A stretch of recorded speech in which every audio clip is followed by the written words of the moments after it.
that to me is a case of them learning their customer and knowing how far they can push it, and they push it a little too far. Yeah. Because they're being a little greedy, really. Because if you're a good brand, you've got a good message, a good fit, all that stuff, you've done all the work for all that. Now you push it a little bit, you've just ruined that. Okay, we're back. Another episode of Expandable. How are you? Well, what topics do you have today? So we're talking about retention strategies. Okay, retention for customers. Okay. And I honestly think that from what I've seen, businesses don't pay enough attention to retention. They're spending, money after money on ads. I mean, we've seen that play out, in the whole, media, major companies over the last couple of years that they're, hiring and going to, spending money on new customers and just abandoning the people that built their company to begin with. Yes. And really, just slapped them in the face. Yeah. So. Yeah, no, I agree. I mean, we are customers of lots of companies and we feel that pain directly. And I think most people listening are. So, if you're a business owner listening to this and you are one of those customers of a company that doesn't take care of you, then let that be your light that you don't want to be that company that's not taking care of their customers. Yeah. So let's start there. I mean, the quality of service is first and foremost. Well, and for banking, it is, compliance, capital. You got to maintain your capital. You need to always be in a strong position and your compliance needs to be on point. And so having that longevity and consistency, and especially, we're in a more area that requires more monitoring in a lot of areas that we're in banking. Sure. And having consistency and knowing that you've been there for decades, that you've been providing those services. And, during that time you get audited at minimum every 18 months. So if you've been providing those services for that time, then, you've passed the audits. Right. Yeah. So it's sort of a shoe-in. Correct. Technically. Yeah. It should be, for the most part. Assuming there hasn't been giant changes in management. Yeah. And it's like SEO. You're not writing for Google, you're writing for a person, but you kind of also have to write for Google while you're writing to the person to rank. And so you're not banking for compliance, but you have to be compliant in the process of taking care of your customers, which I think can throw a wrench in things sometimes based on the technicalities of how you have to run the bank. But no, I think that's how people should be thinking about it, is how am I technically running this company while also serving my customers to the degree that they need to be served. Yeah, absolutely. And, you can't grow to the fact that you can't return phone calls and you don't have time for them. Yes. And I would say that, a good broad brush on this is the promise that you make on the front end in your marketing, in your ads, in your conversations needs to be upheld on the back end times 2 or more. And the bigger you make that goal of timesing that by whatever, we're not only going to promise this, but we're going to over deliver this, this factor here. That's where you're actually going to retain customers, more than any other type of tactic. And, we've had in the fields that we've been in, we've had a lot of competitors come into our industry. And, it's not that we are doing something completely different. Yeah. But what we've also is you can't, as competitors jump in, you can't get scared and say, chase them down and match, because they're going to come in and they've got all the money to spend on new advertising. So they may throw in cheaper teaser rates to get in. And, if you sacrifice and you do that to where it puts you in that position, then you're not going to be, a bank 5 years from now to provide those services. Yeah. And so you've got to hold steadfast in some and, make sure you're not sacrificing your quality. Yes. Also, I'd say, really take a look at why you should be working on retention, because retention work is a lot of times more valuable than the inertia it takes to get a new customer. If you just go back and fix the problems for your current customers, love on them, think ahead for them, make their path great. you're going to spend a lot less time and energy and effort, and you're also going to upsell in the process. It's naturally going to happen because they're going to love what you're doing and buy more, and you're going to learn. You're going to learn more about your customer by serving your customer, and the more you learn, the more new things you can come up with to sell new people.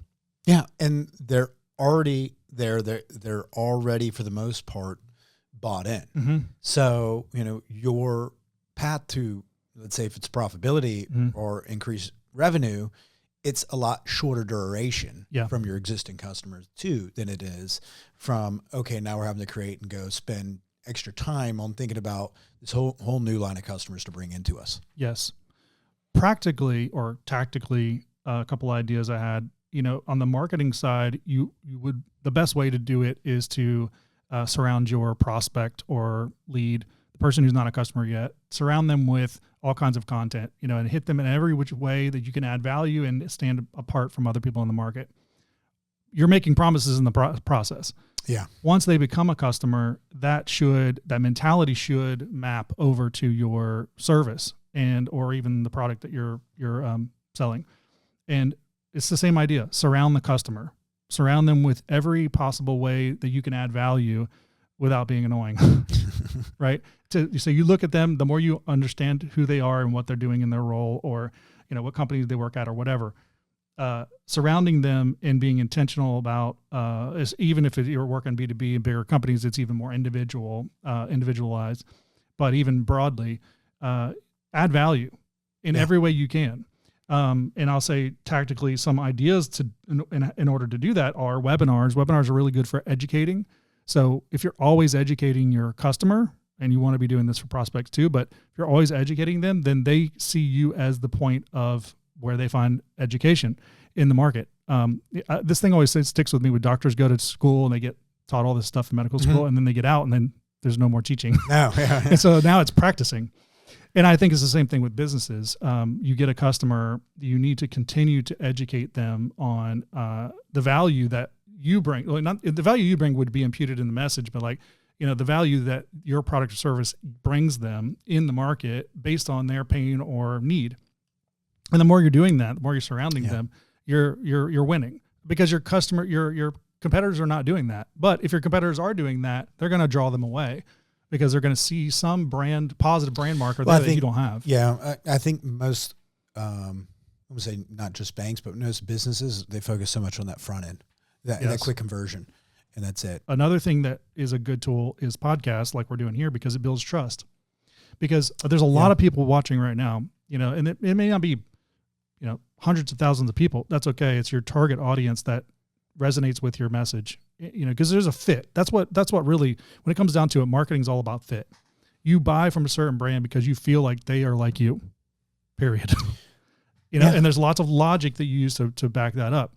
But there's a lot of people watching this right now that feel like they know me and they know you because they've watched so many videos. And we're the same way. We watch a lot of videos. We are. We feel like we know creators or, businesses because we've watched and been educated and learned and thought alongside them. And so when they meet you in person, it's an interesting dynamic because they feel like they know you because they've watched enough of you in your mannerisms and everything. They feel like they know you, and I think you don't know them. And when you have time over consistency, even if they've only did it for a couple of years, you can see through, if they're creating a persona or not. Yeah. It's funny. So we have a client that we run a podcast for, and it's an insurance company, and they do their podcasts in their conference room, and they have a really nice conference room and everything. It was already nice and set up, but then we just sort of made it work for the podcast. And so now that they've been putting out episodes, they have their insurance, so other agents and partners and stuff will see them at conventions or wherever, and they'll say, they'll feel like they know them, but then they have to kind of get acquainted from the other side. And then they'll have clients in. And so to the point, the clients will come into their conference room and they'll say, I feel like I've already been here. I've already been in this room, So, think about the impact of that with a current client that you're trying to renew their insurance every year. The trust factor is huge. Someone walks in your conference rooms and they've never been there before because you sold them, via whatever. Yeah. How often are you face to face? They feel like it's part of their, it's part of their world. So it's huge for trust. And And I'd say the other thing is, well, there's two other things. One is email newsletters, and newsletters are great for staying top of mind. So you're building trust and educating, but then you need to distribute that some way. And someone's inbox is still the best place. And I think a lot of companies do too many emails. Too many and too much information, too much data. They'll hit. And they'll just do it too quickly. As soon as you buy that product, the next thing you know, it's every day you're getting one. You're like, wait a second. No. Now I'm going to unsubscribe. I don't want every day. Yeah. You know. Yeah. Those are sales emails that typically have a diminishing return. Yeah. And those I've found, I buy their products less. Yeah. You get annoyed. Because then I forget about them. But if the email hit once every 2 weeks or a month, then I'm less likely to unsubscribe. Right. Yeah. That to me is a case of them learning their customer and knowing how far they can push it, and they push it a little too far. Yeah. Because they're being a little greedy, really. Because if you're a good brand, you've got a good message, a good fit, all that stuff, you've done all the work for all that. Now you push it a little bit, you've just ruined that. Yeah. You know? Yeah, they can do it. So newsletters are huge because, and really the best advice for executing those well are making sure you send it to the right person and be who you are in the webinar, in the podcast, and any other marketing. It all have some continuity. But if you are in those other things, very data rich and, information, you're throwing up information and telling people with the news, no one cares about that. So get that right.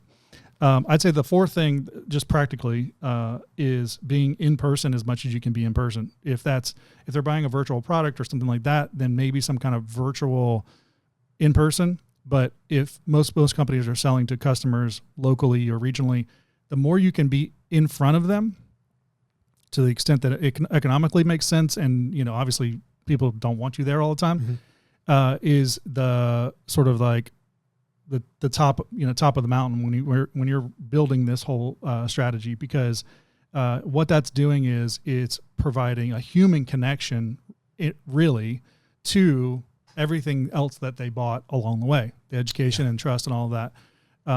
So sometimes they have to buy in person. That's become less and less of the case, which is actually allows you to over-index on being in person. So if a lot of your stuff is not in person and you go in person, it's like writing, letters. Yeah. You can write a handwritten note and it's like, oh wow, someone wrote me a handwritten note.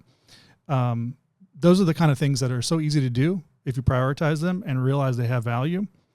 It can crush, as you know. I mean, your team does these things. But when you package all these things together and you slowly build these around your customer, you end up with solid retention, high numbers, increasing growth of revenue due to that, and a sustainable business. Yeah, I think retention is definitely, it's the main driver for longevity. Mm-hmm. And you learn everything you need to know for your marketing and new customers through retention. Yeah. So I think I need to write a book or something. Let's get to it. I like it. Well, let's get to our webinar. That's right. All right. All right. On to the next one.